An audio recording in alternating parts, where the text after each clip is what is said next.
هل يا ترى الكتكوت بتحبه؟ لو انت بتمري بنفس التجربه وحاسه ان بدا يبقى عندك مشاعر تجاه بروفيسور او حد انت تعملي تريننج عنده او بيدرس لك، تعالي اقول لك حاجه. اكبر اسباب تخليكي تقعي في شكل علاقه غير صحي ده هو اكتر من حاجه، بس اهمهم ممكن تبقى علاقتنا ببابا مش كويسه. فانا فجاه حسيت ان في رمز للرجوله قدامي، حد اقدر ارجع له ينصحني، شايفاه ناجح.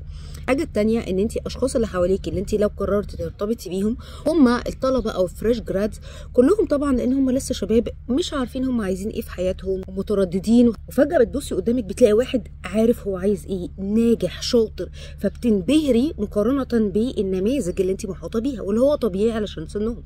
الحاجه التانية ان كتير من اللي انت ممكن تبقي عايزه تديت في سنك يوم ما بتخرجوا ممكن يدفعوكي معاهم الديت وكل الحاجات اللي بنسمعها ده، طبعا مقارنه بالشخص الناجح الويل اوف اكيد هو هيكسب.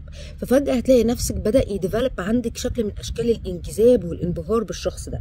بس صدقيني اخر حاجه ممكن تحبي تعمليها في حق نفسك ان انت تدخلي في علاقه مع شخص متجوز، وحتى هو لو من الرجاله المش محترمه الكدابين اللي هيجي يقول لك اصل انا ومراتي ظلماني وما بتحبنيش وكل الحاجات دي، بغض النظر عن الجزء اللي يخصه هو في القصه ويا ترى هل هو فعلا اصلا بيساعدها وبيفهمها وكل الحاجات دي ولا لا.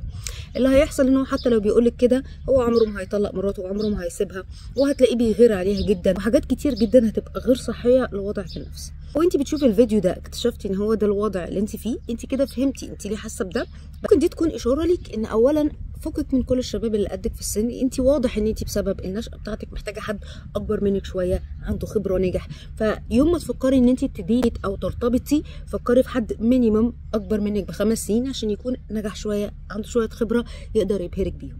الحاجه الثانيه لازم تعرفي انت ما تستحقيش تبقي في شكل العلاقه دي، ولو الموضوع ده حاسه انت مش قادره تعملي فيه كنترول انصحك ان انت تعملي كوتشنج عشان تهيل الحاجات اللي حصلت لك في النشأة اللي مخلياكي دلوقتي تنجذبي للشكل ده من العلاقات.